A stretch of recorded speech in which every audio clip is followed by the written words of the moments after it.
On This Week in Enterprise Tech, we have Mr. Curt Franklin and Mr. Oliver Rist on the show. And today we talk about the Cyber Incident Reporting Act and how it was signed. The question is, how it will impact organizations and just how they report cyber attacks. Plus, zero trust seems to be the buzz term of the year in security. Now, today we're lucky to have Mr. Bill Harrod. He's the federal CTO at Ivanti. And we're going to talk about zero trust and just how it's been impacting the public sector and just where things are headed. You definitely shouldn't miss it. TWiT on the set. Podcasts you love. From people you trust. This is TWiT. This is TWiT, This Week in Enterprise Tech, episode 485, recorded March 18th, 2022. Zero Trust in Government. This episode of This Week in Enterprise Tech is brought to you by Bitwarden. Get the password manager that offers a robust and cost-effective solution that can drastically increase your chances of staying safe online. Get started with a free trial of a Teams or Enterprise plan, or get started for free across all devices as an individual user at bitwarden.com/twit. And by CDW. From cybersecurity to multi-cloud strategy, CDW gets you need a trusted partner to help drive success.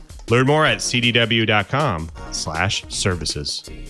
And by HackerRank. It's time to reboot your technical interviews with HackerRank's easy-to-use tools. With a pre-made question library, code playback, and built-in whiteboard, you'll be conducting better technical interviews and instantly identifying the right talent. Go to hackerrank.com/TWiT to start a better tech interview for free today.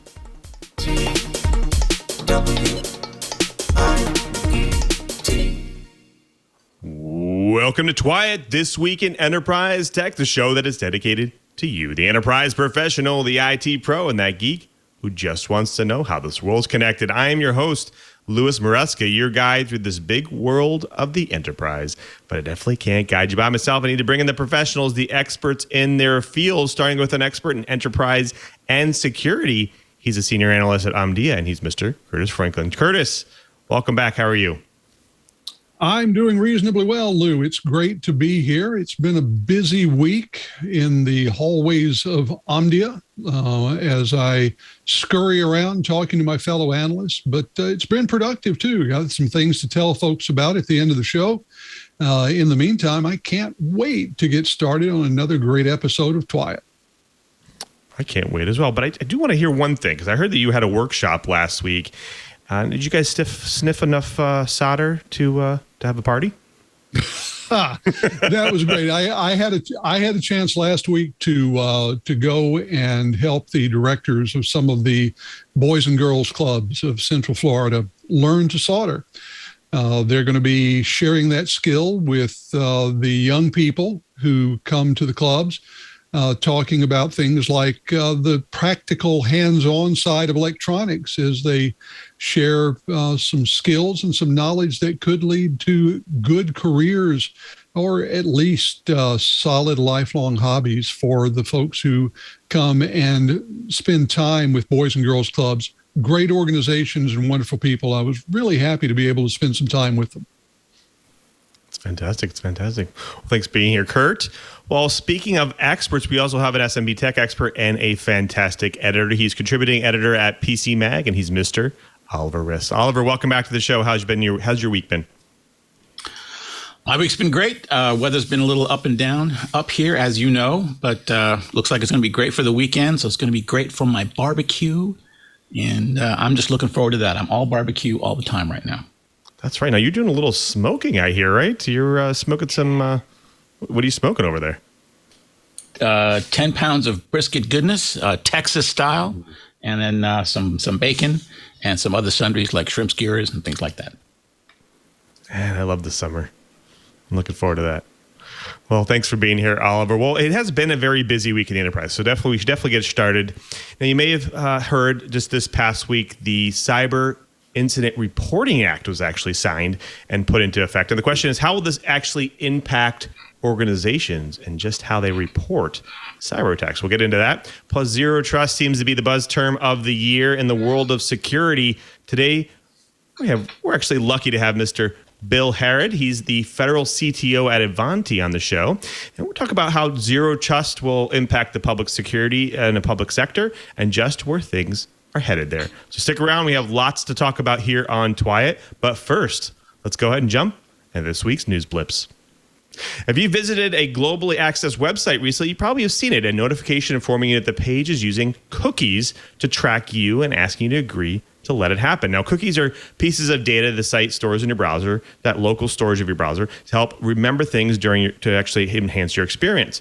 When you hit this type of message, this site invites you to read its, quote, cookie policy. And being honest with myself, I don't ever really do. Now, if you do, it may tell you the tracking is to make your experience better, even though it feels like it does the opposite. Well, these pop-up cookie notices all over the internet are well-meaning and are supposed to promote transparency about your online privacy. Now, to me, cookie disclosures are a symptom of the internet's ongoing and fundamental failings when it comes to online privacy. It's more for show than anything else. Now, the proliferation of such alerts was triggered by two different regulations in Europe. That's GDPR and the e-privacy directive, which was actually first passed in 2002 and then updated in 2009. Plus, you can also add to that list the CCPA in California. Now, they and the cookie alerts that resulted have plenty of good intentions. Well, a new study by NordVPN is telling us that most people just ignore those settings. In fact, according to them, half of U.S. users accept all cookies on every website. The question is that a dangerous thing? Well, most cookies are used for your experience. Unfortunately, some can be used to spy on you or even fake your identity for access to sites. According to NordVPN, even if you hide your IP address from onlookers, cookies can still track what you do online. So they could be identifiable, even locatable by using them. The bad thing here is if you use a browser that blocks all cookies, you sometimes can't even access the site, or you get to the site and it ends up being frustrating because you can't do something that you want to do due to the missing cookies. Now, cookies continue to be an important part of the internet, but there's hope out there. Google is working on a new feature called the Privacy Sandbox, which should help assisting in replacing cookies. Your best bet, use a VPN and a browser in privacy mode that wipes out the cookies after each session. Now, just have to remember to kill the session. Well, because we don't have nearly enough to worry about, CISA and the FBI have issued a warning to those operating and using international communication satellites to be on highest alert for cybersecurity threats that could damage the performance or operation of these high-flying communication devices. As with other Shields Up warnings, this latest alert, issued on March 17, was mostly filled with "do what we already told you to do" statements.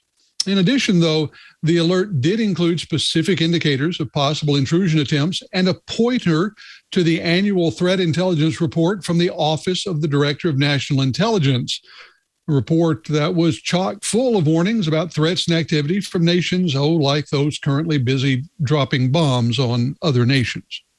If you live in Finland, Microsoft may soon be heating your house. So Microsoft says it's collaborating with the Finnish state-owned energy company Fortum to allow excess heat from the new data centers that it wants to build in southern Finland to heat local homes and businesses. The project forms part of a new data center region that Microsoft is set to construct near Helsinki, which will run about 100% emission-free electricity. Once operational, Fortum says 60% of the surrounding area's heating will be generated from the data centers. Finland is a great place to try this move because Fortum already does heat capture and distribution through a network of underground pipes that spans 560 miles and transfers waste heat using hot water. And it gets it to 250,000 customers right now. Even so, once it's going, Fortum says the new distribution program is going to be the largest of its kind anywhere on the planet. So there will be some additional challenges to success, even if those are only related to sheer scope. For its part, Microsoft likes Finland as a data center site because it provides independent power, networking, and cooling resources, which means additional fault tolerance measures. Redmond believes that the site should easily hit its emissions targets, and because of those capabilities, so the distribution program is just an added benefit on top of what it considers to be an already successful strategy. Once those data centers are running, they're going to serve as the new Azure region for Microsoft's Finnish customers, which obviously includes Nokia, Elisa, Fortum, and a whole bunch of other big company names.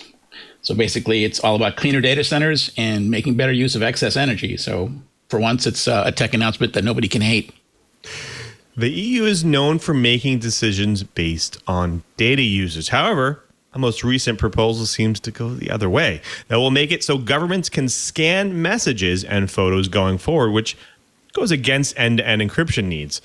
Now, what do you think about that? Well, does it sound like an issue to you? Well, according to the EFF, it will be a disaster. That's right. According to them, there's a lot of evidence leading up to one fundamental key objective: coerce private companies to scan user data, compare that against government databases, and report the findings to authorities. Now, that means end-to-end encryption will cease to exist in most cases. Now, based on that, the EFF has joined the European Digital Rights and dozens of other civil liberties and human rights organizations to send a letter to the Commission claiming the attack on human rights and privacy. And it brings up a good point here.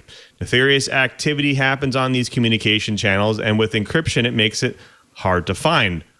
What's the correct balance here? Would you rather have end-to-end in privacy or the ability to find the bad actors of the world a lot easier? We actually want to hear from you.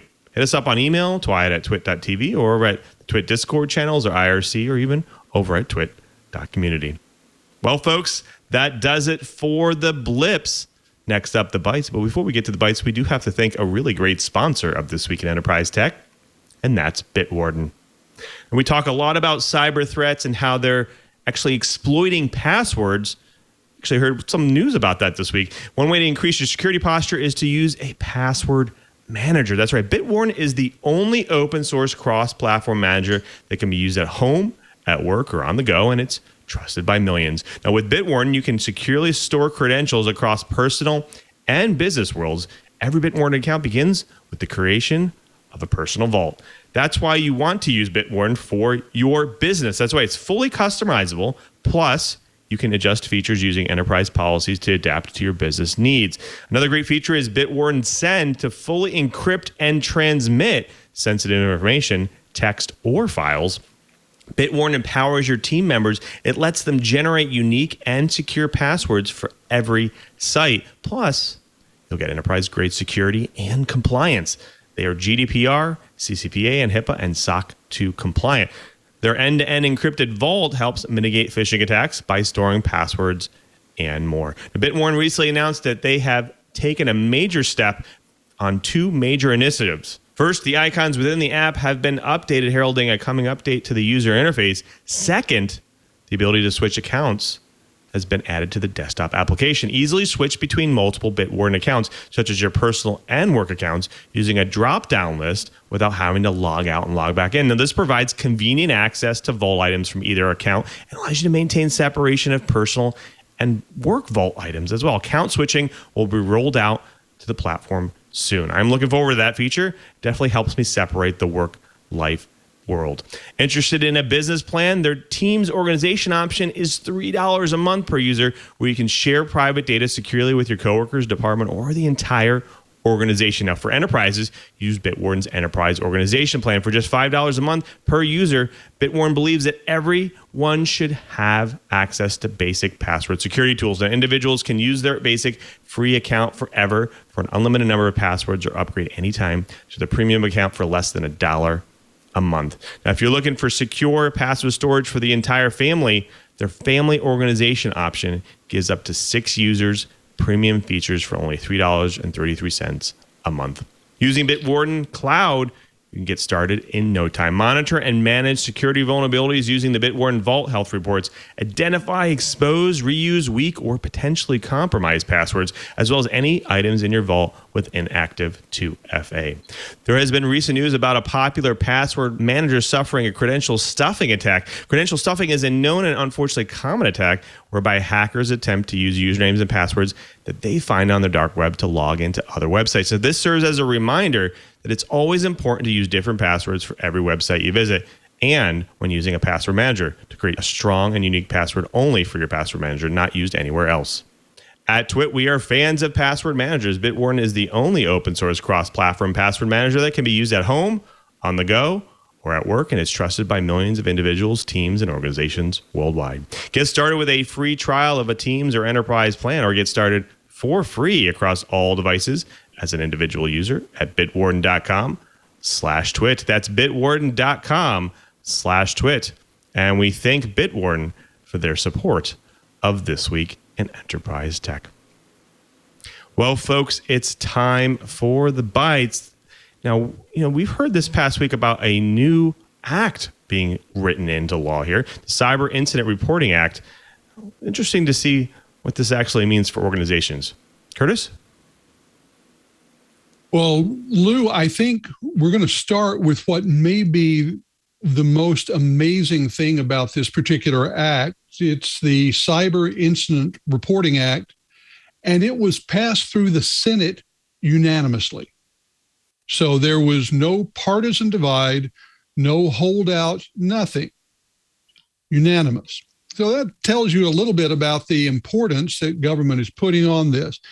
And for companies, well, they're going to need to take it quite seriously as well.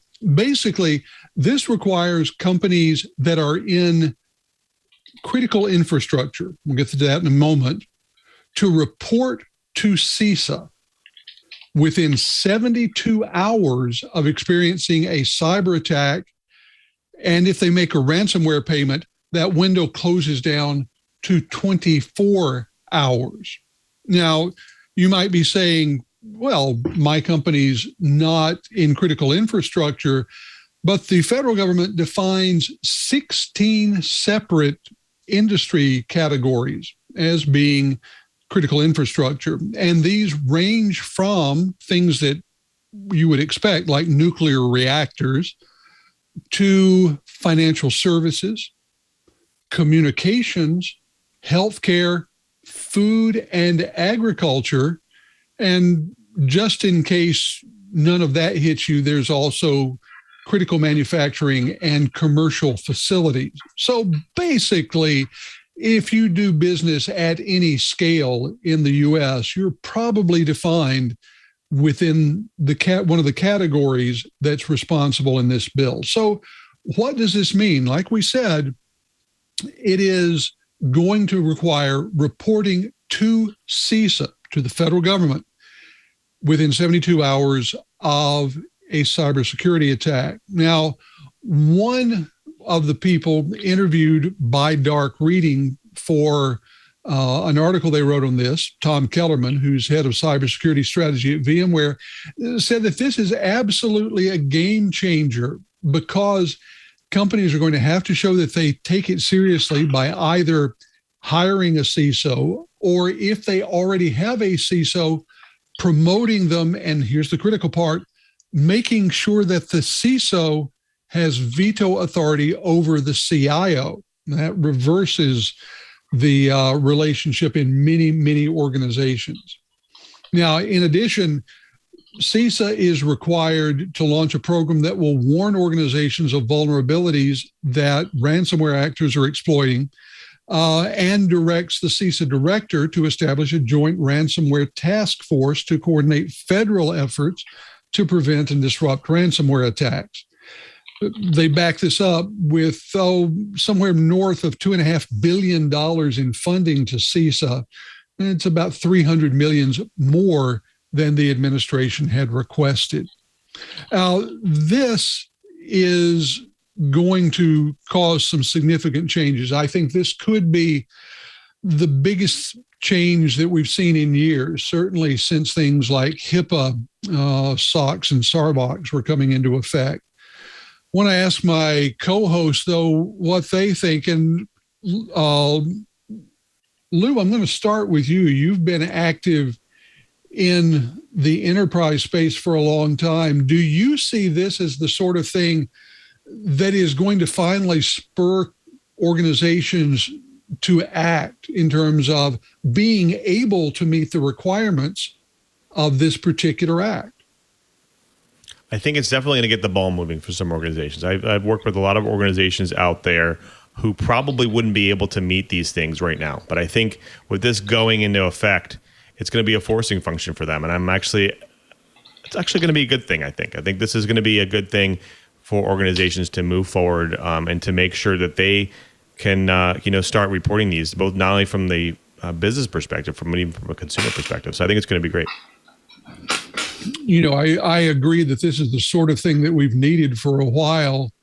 Oliver, you have your fingers into all kinds of enterprise hardware and software. So my question to you is, from what you have seen, is this the sort of thing that enterprises are going to be able to do? Or is this going to require a lot of new expenditure on the part of companies and organizations just to be able to report in a timely fashion?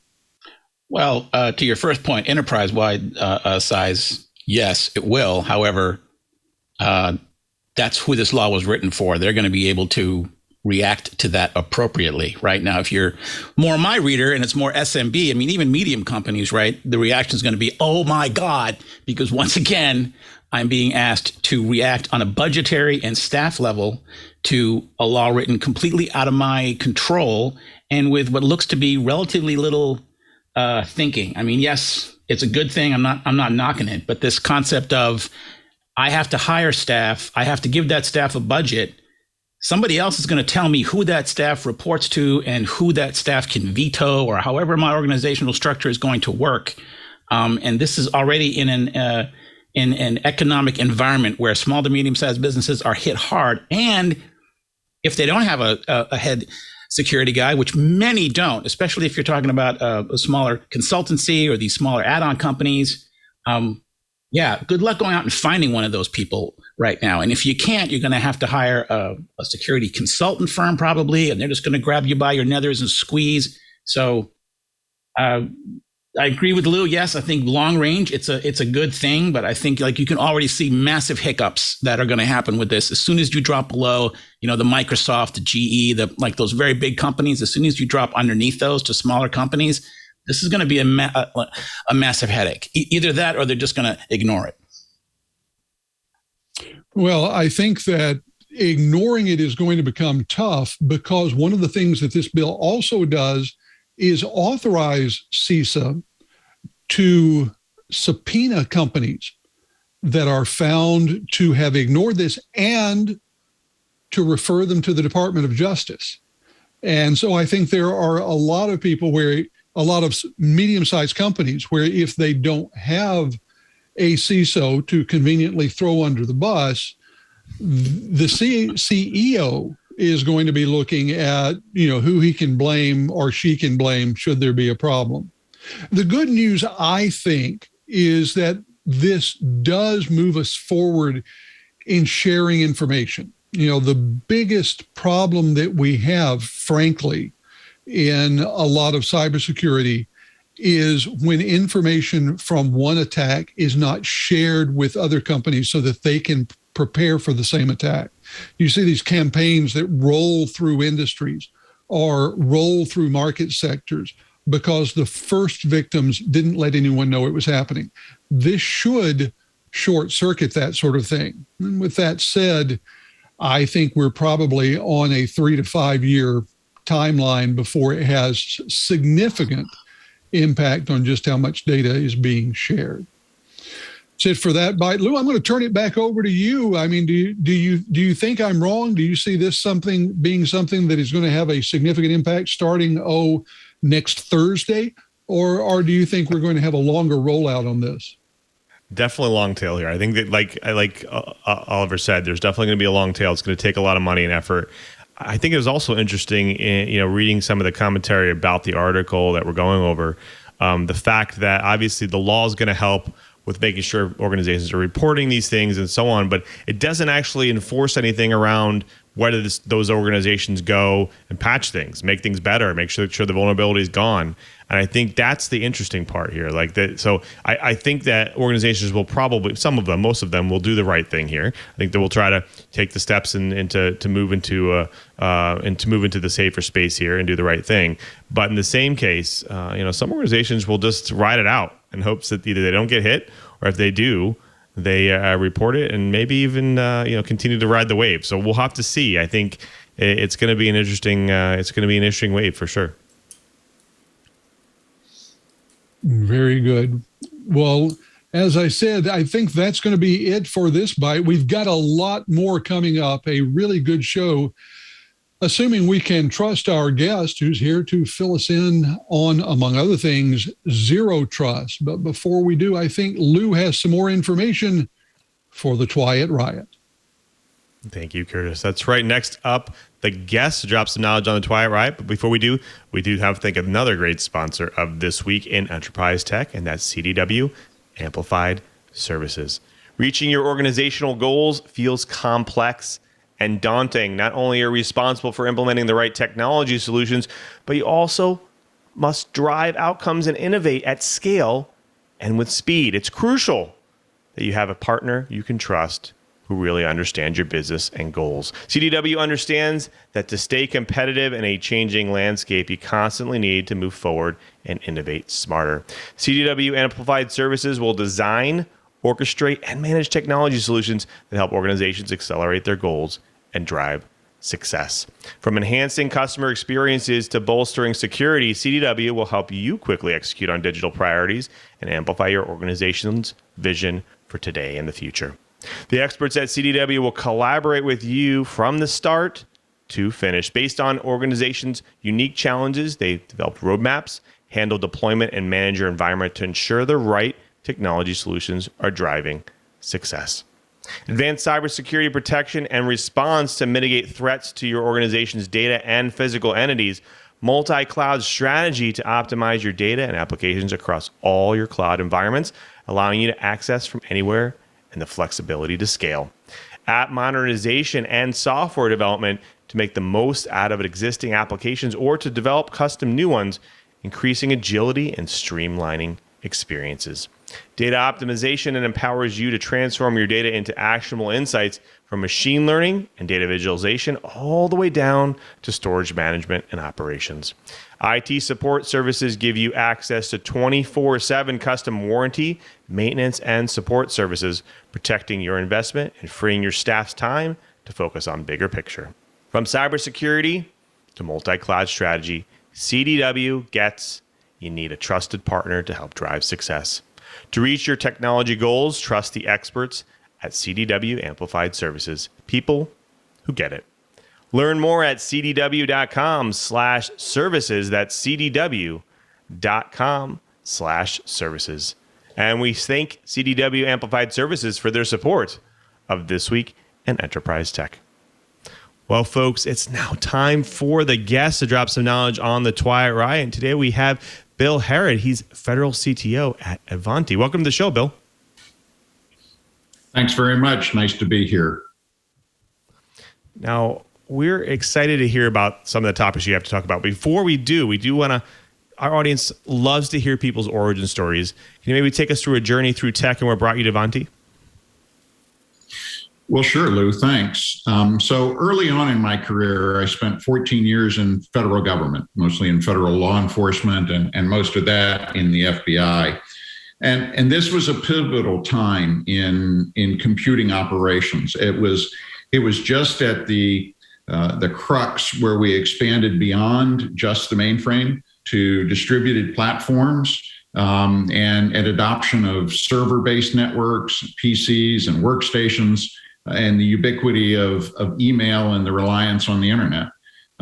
So because of the time, I did a little bit of a lot of things. Networking, I was a mainframe system administrator. I was a server administrator, and did some of the first computer forensics for the FBI.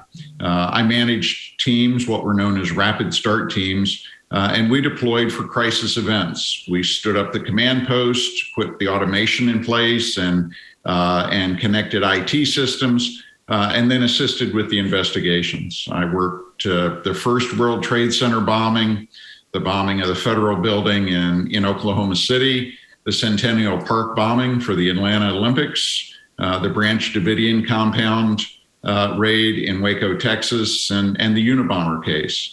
I also worked a number of joint task forces in the Bronx, in Richmond, in Charlotte, and a lot of child abduction cases.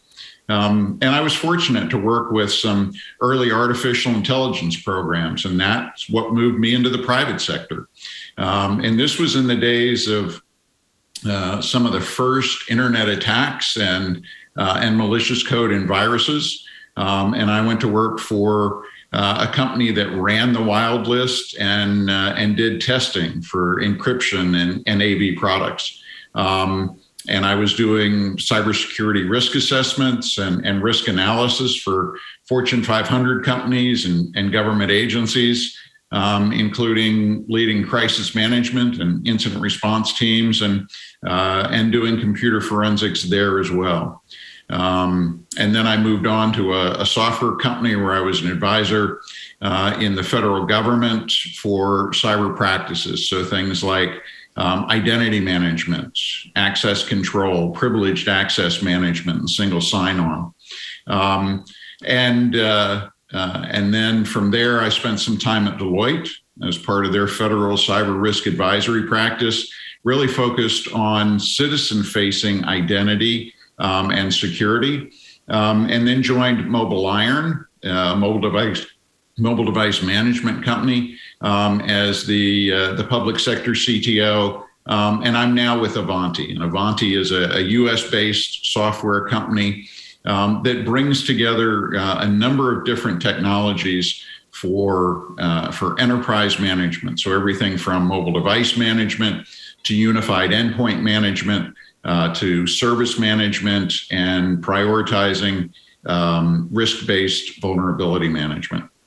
But I think the real point of the origin story is, how do people today coming up get involved, and how do they find an on-ramp into the cybersecurity types of profession? And I'm working with a couple of young folks to help mentor them along.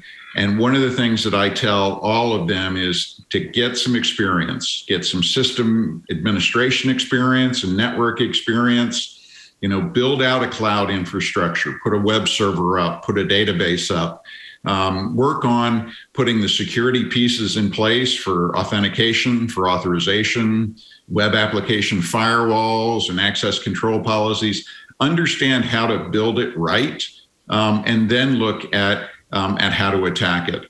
And so I think those are some of the ways for people coming up to really get some of the experience. Well, Bill, we're excited to have you here, especially to represent the public sector. In fact, one of our co-hosts, Mr. Brian Cheese, chomping at the bit here behind the scenes. Now, he worked in the government as well and was always telling stories from that era. Speaking of stories, though, this past week, we talked about a recent article around the new mandate at the federal level regarding zero trust. How do you feel about this move, and do you think it'll actually make an impact? So I think it's interesting, the 2022 federal spending bill that President Biden signed into law has a couple of different pieces, right? And so part of President Biden's executive order, 14028, was around zero trust. And I do think that zero trust is moving out of just the buzzword kind of PR into actual application. And so I think zero trust has a huge role to play. It really is it's not new in many ways. What has happened is that we, over time, the network perimeter became so porous and has now essentially evaporated with the ubiquity of modern devices, mobile devices, and apps running everywhere. So Ivanti helps to secure and protect the everywhere workplace. And that's not only where the user is, but where the data and application and resources reside. And so what we need to do is we need to get to a point where there is no inherited trust, where everything is authenticated, authorized, even down to the transactions themselves, and that there is a risk evaluation made as to how risky it is and what controls need to be put in place before we allow that to happen. So one interesting thing that we talked about last episode in regards to this new law for federal agencies is regarding the fact that this is really just the federal level. And so a lot of organizations and federal organizations are going to start to need to move into this realm and start securing things in a particular way. But that doesn't mean that local governments or state governments will be doing that. Now, what is the challenge there? What do you think that this will also impact those governments as well? Well, I think it will, Lou, and I think it will from two aspects. One is that many of the solutions that the federal government will invest in are made more available for state and local governments to procure. So I think part of it is that. I think many state and local agencies look to the federal government for that direction, particularly as they look at things like some of the NIST publications. And I think people are definitely interested in doing the right thing. And so I think that'll make an impact. Another piece of it is that the executive order also had some things around supply chain management and particularly around software bill of materials. And I think part of that will have a carryover effect to help support state and local government, but small and medium-sized businesses as well, as we begin to have a better understanding of the components that make up some of the software that people are using today. This is interesting. The executive order is obviously, we talked about pushing organizations, federal organizations, to move more into a zero trust model. Now, we obviously there's some good things in there that will hopefully impact smaller parts of state and local governments as well. But the interesting thing is it kind of puts it into a perspective that the federal government is maybe moving into a more of an organized state than even the private sector. Do you think that are you seeing a lot of even private organizations here taking notice that, hey, well, there's some new stuff coming down the pipe. Maybe we should start looking at this as well? Well, I think there certainly is, and particularly around things like authentication and multi-factor authentication, stronger authentication. It really comes down to, the Department of Homeland Security years ago came out with continuous diagnostics and mitigation, the CDM program. And that was all about knowing who's on your network, what's on your network, what is happening on the network, and how do we protect data and applications on the network. And I think that's a framework that we're now seeing becoming further strengthened by this. So it's knowing who the user is, what device they're coming from, what network they're coming in from, validating that the user, the device, and their credential are bound together in such a way that we can evaluate and verify it. And then having fine-grained access controls and conditional access controls. For years, we've talked about attribute-based access control, and it really is a subset of role-based or privilege-based access control, but those attributes are more dynamic. So today, as things change, as the environment changes, as conditions in the world change, we can make finer-grained access control decisions to be able to validate who the user is and whether they're authorized to access particular applications and data. So I think all of those things, along with things like microsegmentation and continuous authentication and authorization, will really help to provide stronger controls and to help minimize some of the most prevalent attacks that we've seen. Today, I think the most prevalent attacks are still coming from phishing attacks. And where that really becomes an issue is where a phishing attack is successful, gains traction, and is then able to infiltrate and move east-west or horizontally throughout a network and gain access to other things and escalate its own privilege. And I think that's really where zero trust will come into play. Preventing those sort of escalation of privileges and preventing that movement to other servers or other applications within the network. Now, on the flip side, we just heard recently around this new law that the administration has now mandated around reporting. Now, how do you think this is actually going to impact organizations as well? Yeah, and I heard Curt talk about the the Cyber Incident Reporting Act, it's interesting because I think that we've had this aspect, this provision was a part of the executive order, so it's not new. It's something that we've talked about, and look, I think anything that helps strengthen cybersecurity controls, that gives greater responsibility to executives, to security professionals, those are really great. I think those things all help. But it's hard for the mandate to really address the timely information sharing and the additional risk and stigma that companies have when they've been attacked. There has always been a reluctance to share that attack intelligence because it sometimes highlights the company's own vulnerabilities.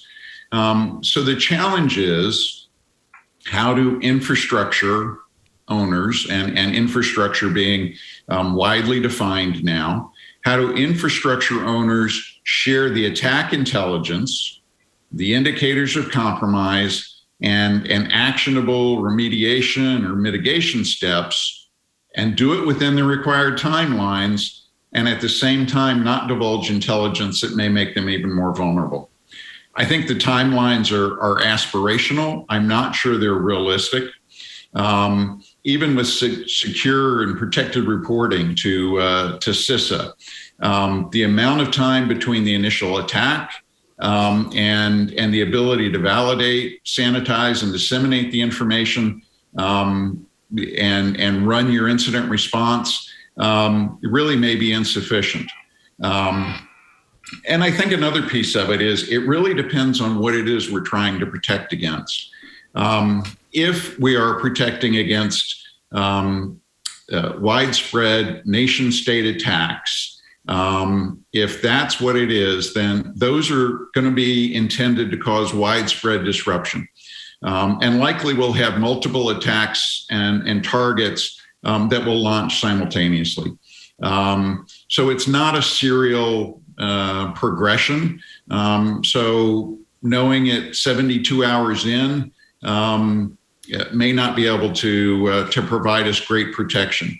And if the attack is intended to collect and exfiltrate critical information, then I think combating phishing and not ransomware is more likely to be effective.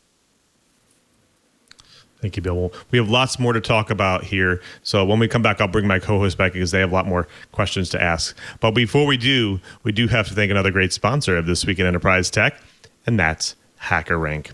Now, you may have noticed the current job market and climate. Organizations are seeing a lot of changes and a lot of job openings. The challenge to fill those roles with an expert people out there. Now, between deadlines and frustrating interview tools that aren't set up for technical interviews, conducting a tech interview might be the last thing you have time for. I know from experience, it's hard. Now, you have to spend the first 10 minutes of your interview just trying to set up an environment to share code from a dozen documents. Now, this wastes you and your candidate's time. Fortunately, HackerRank has developed an IDE, or an integrated development environment, just for the tech interview process. So with a set of easy-to-use interview tools, you'll quickly find the best developers for your technical projects. The developer interview tools include a pre-made question library with over 2,500 questions, so you can quickly find the right question for your coding needs. A code playback feature, so you can review the candidate's coding approach and score their skill levels, and a built-in whiteboard, so you can collaborate in real time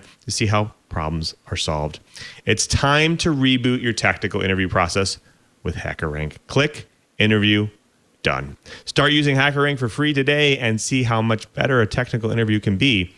It's time to reboot your technical interviews with HackerRank's easy-to-use tools. With a pre-made question library, code playback, and built-in whiteboard, you'll be conducting better technical interviews and instantly identifying the right talent. Go to hackerrank.com/TWiT to start a better tech interview for free today.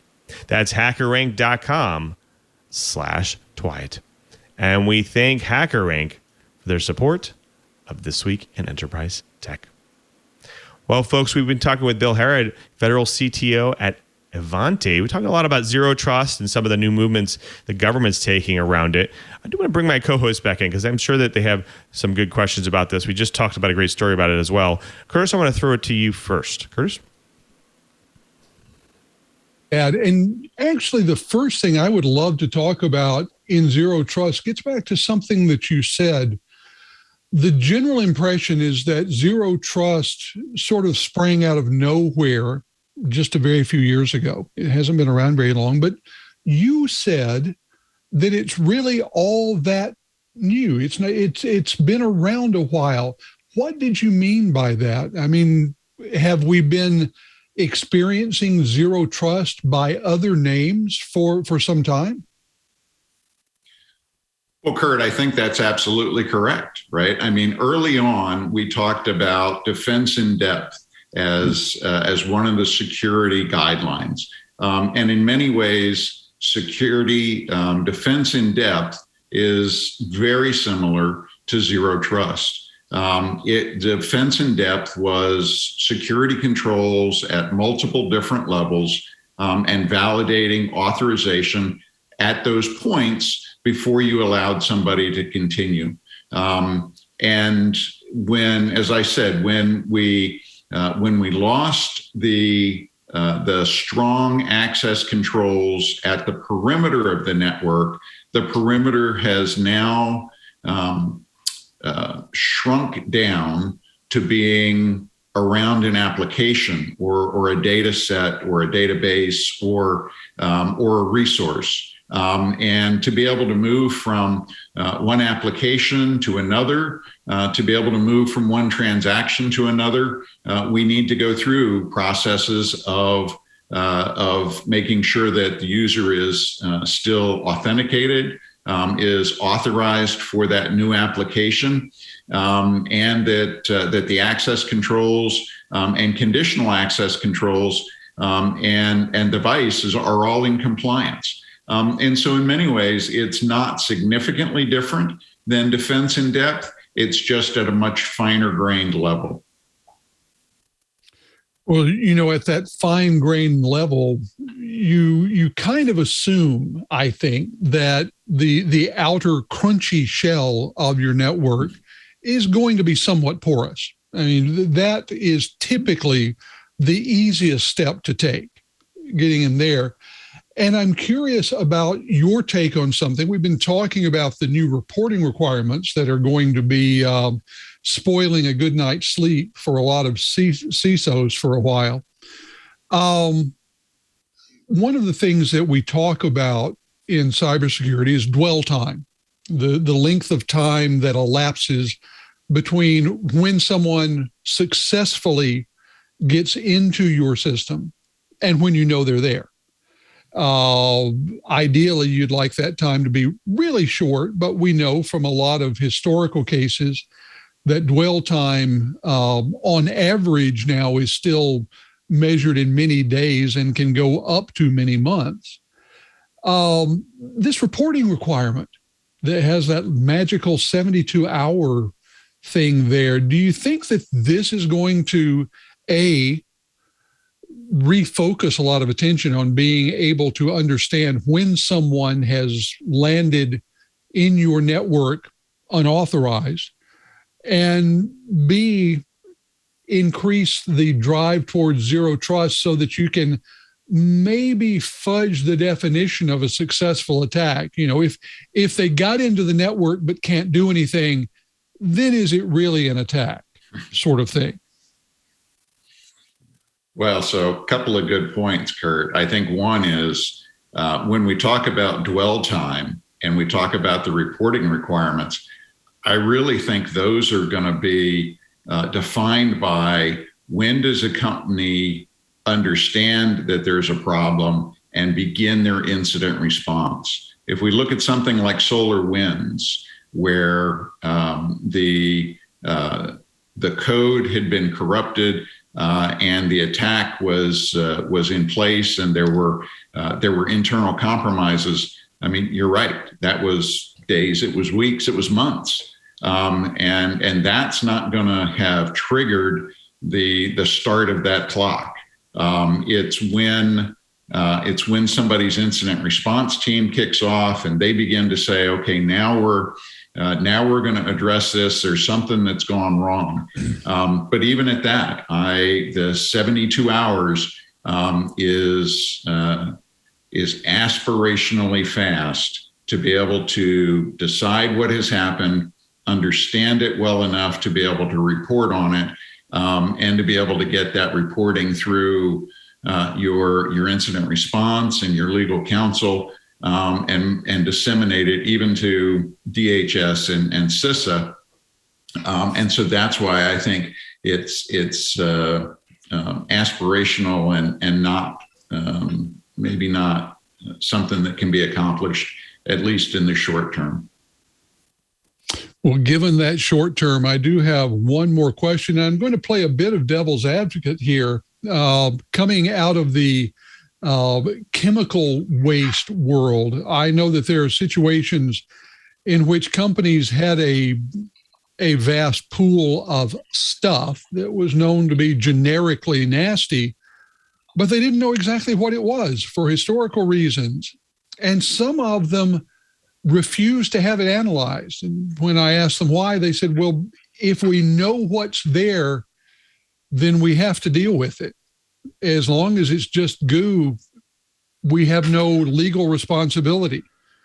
I mean, can you imagine a circumstance in which the companies involved actually get rid of their CISO, saying that if they don't formally know that this breach has taken place, then they don't have a reporting requirement?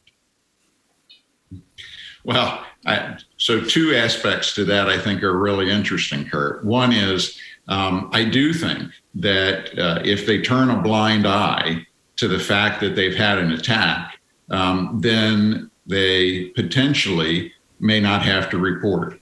Now, I think the downside is that is, penny wise and pound foolish, because in short order, that attack will result in some sort of either ransomware attack or exfiltration of data, and the detriment of the company.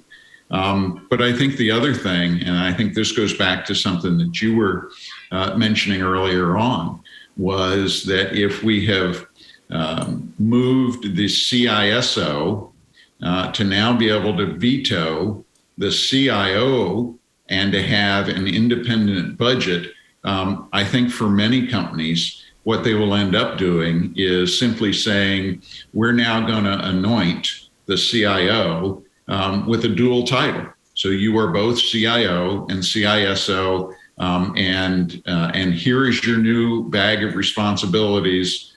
Go forth and prosper. Great. Thank you. Thank you, Curt. Well, I do want to throw this over to Oliver as well. Oliver? Okay, it's a multi-parter. So I recently had a beer-infused Zoom session with an old buddy of mine when we were both IT guys. His new company, he had a problem. A user, remote work user, decided to access something he had access to, but he did it with a device he wasn't supposed to use. So the argument went and kind of spun out of control. And he had a nice quote, which was, "There is no network. I don't have a network. What I have is a list of users and a list of resources. And all I'm really doing is managing the glue that keeps those people or those two things aligned. And devices are somehow the big issue in that problem. So when it comes to Ivanti and endpoint management, that's why I'm asking you, A, do you think that's an overreaction, or is that perhaps actually, on the right evolutionary path? And if you do, what would be your advice to someone who is in that situation? Most apps, most users are no longer in any centralized location. They don't own most apps. They pretty much just have accounts. That definitely is the way of the future. But how does a person like that manage an endpoint?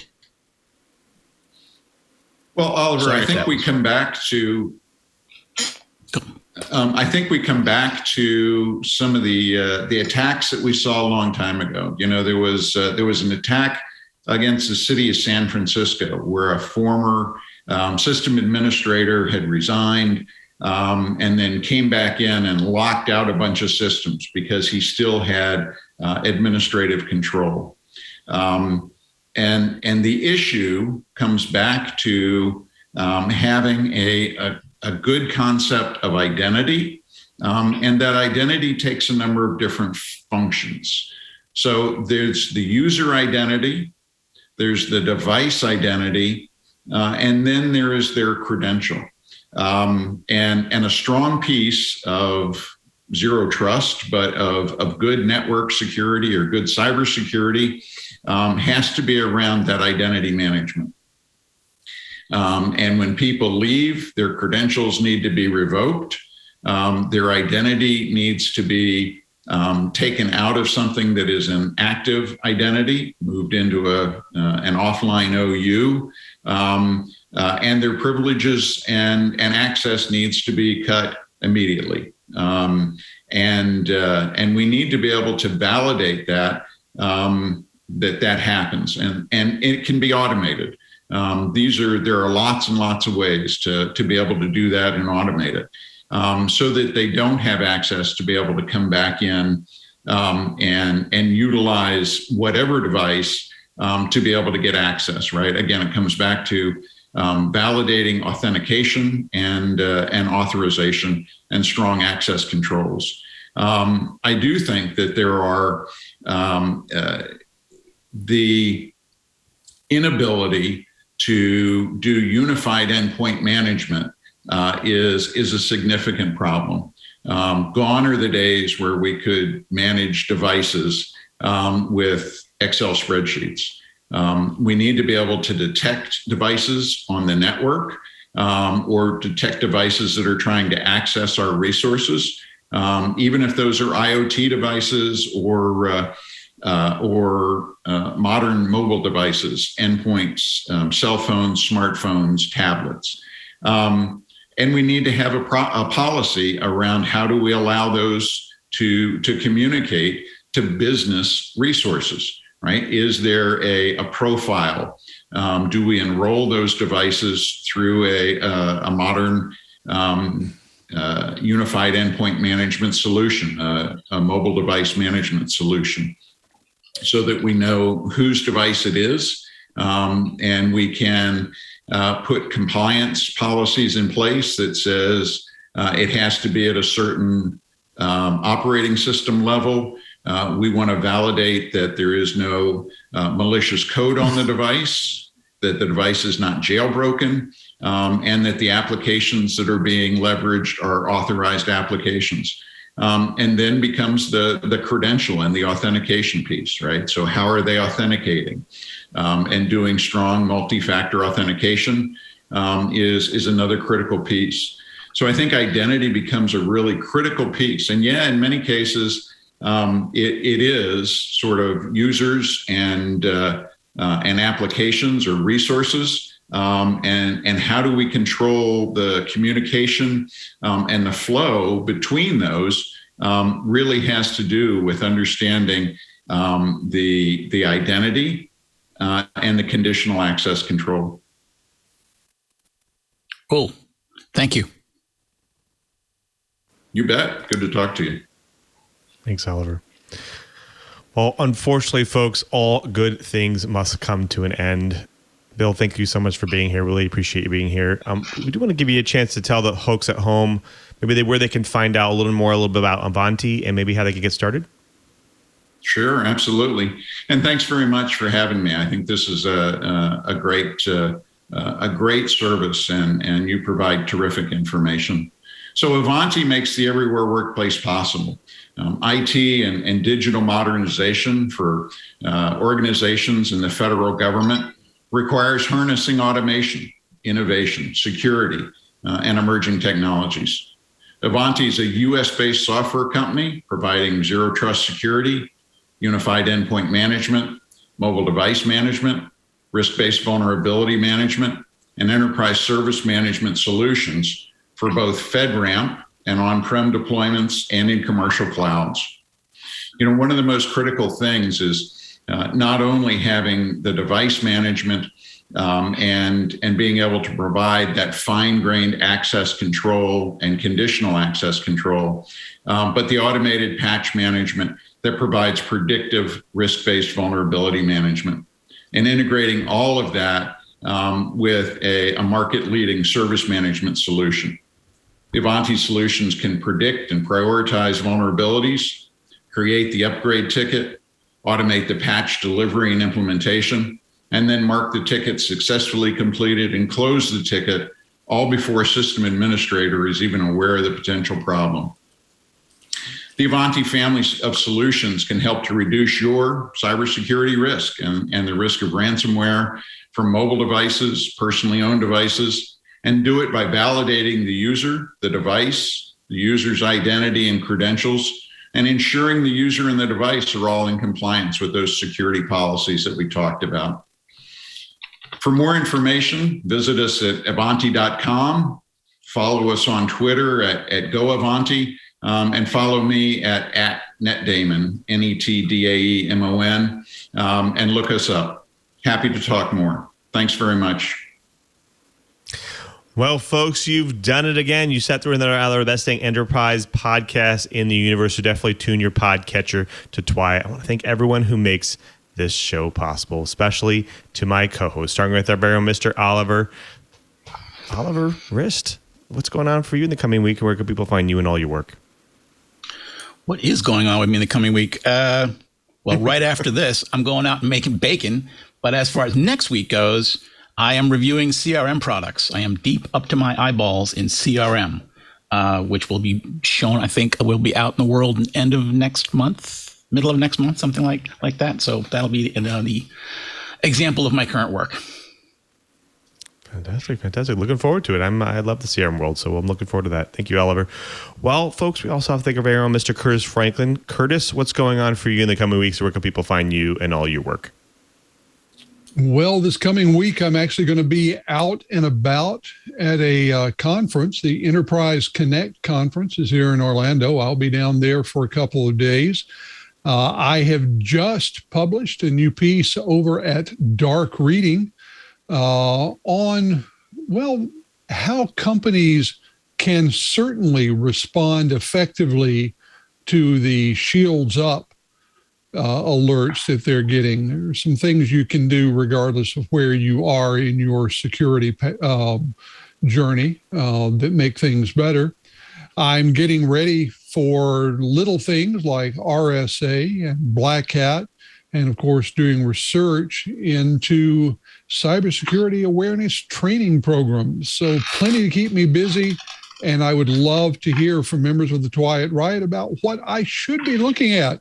What interests you? What would you like to know more about? Please find me on Twitter at KG4GWA, Instagram at Curt_Franklin, or you're welcome to follow me on LinkedIn. Thank you, Curt.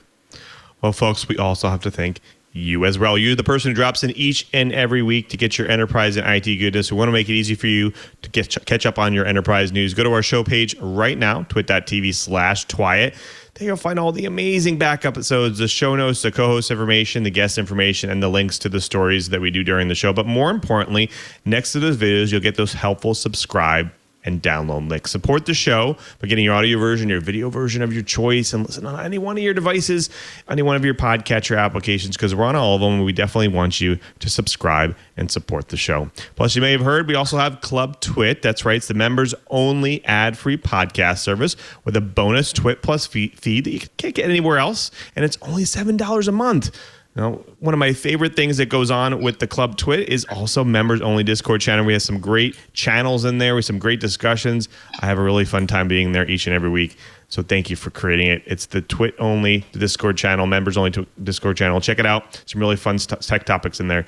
Join Club TWiT. Be part of that movement. Go to twit.tv/Club TWiT. Now, Club TWiT now offers corporate plans as well, corporate group plans. It's a great way to give your team access to our ad-free tech podcast. Plans start at 5 members at a discounted rate of just $6 each per month, and you can add as many seats as you like. And it's a really great way to give your IT department, your sales department, your developers, your tech teams a way to stay on top of and stay up to date on and access to all of our podcasts. And just like regular memberships, they can join the TWiT Discord server and get that TWiT Plus bonus feed as well. So definitely join that and be part of Club TWiT at twit.tv/Club TWiT. Now, after you subscribe, press your friends, family members, your coworkers, give them the gift of TWiT, because we talk a lot about some fun tech topics on the show, and we want to make sure that they also enjoy it as well. So definitely share it with them and have them subscribe. Now, if you're already subscribed and you're available at 1:30 p.m. Pacific on Fridays, we do this show live. That's right. Come see how the pizza's made, the behind the scenes, all the fun stuff that we do at live.twit.tv. There you'll find all the streams that we do it on. And of course, if you're going to watch the show live, you might as well jump into our chat room live. I'll get it over here on my screen. It's our chat room. It's at irc.twit.tv. So a lot of great characters in there. We have some reoccurring people. We have some new people in there all the time. Liver 56 is in there this week. Chickenhead 21, Gumby, everyone's in there. So just to check that out and be part of the group and be part of the fun live at irc.twit.tv. Now definitely hit me up at twitter.com/LouMM. There I post all my enterprise tidbits. I have some really great conversations with people like you, of course. Direct message me, send me messages, whatever. I really like hearing about different topics that you maybe want to hear us talk about on the show. Of course, I also talk about my work week as well and what I do at Microsoft. If you want to check more about that, go to developers.microsoft.com/office. There we post all the latest and greatest ways to customize your office solutions and make it more productive for you and your organization. So definitely check that out. I do also want to thank everyone who makes this show possible, especially to Leo and Lisa. They continue to support us each and every week doing This Week in Enterprise Tech, and we couldn't do the show without them. So thank you for all their support. Thank you to all the engineers and staff at TWiT. And of course, thank you again to Mr. Brian Shee. He's not only our co-host, but he's also our tireless producer as well. He does all the show bookings and he also does all the plannings for the show, and we really couldn't do the show without him. So thank you, Chibert, for all your support. And before we sign out, we do have to thank our editor for today, Mr. Anthony, plus our TD, our technical director. He's the talented Mr. Ant Pruitt, and he's back. And he also does a fabulous show called Hands On Photography. Ant, what's going on Hands On Photography this week? Well, Mr. Lou, let me ask you a question. Do you know the difference between a DSLR and a mirrorless camera? Oh, I put him on the spot. Maybe I'm going to guess I probably don't fully, but I kind of do. Well, that was part of the topic on this week's show, Hands On Photography. Pretty much every camera is considered a DSLR, apparently, by the masses. Right. So we had to break that down. Not all cameras are DSLR. Some are mirrorless, and then some are called smartphones. But yeah, check us out, Hands On Photography, twit.tv/hop. Fantastic. Check that out. Thank you, Ant. It's good seeing you. Welcome back. Well, until next time, I'm Louis Maresca, just reminding you, if you want to know what's going on in the enterprise, just keep quiet. Don't miss All About Android every week. We talk about the latest news, hardware, apps, and now all the developer-y goodness happening in the Android ecosystem. I'm Jason Howell, also joined by Ron Richards, Florence Ion, and our newest co-host on the panel, Wen Tu Dao, who brings her developer chops. Really great stuff. We also invite people from all over the Android ecosystem to talk about this mobile platform we love so much. Join us every Tuesday, All About Android on twit.tv.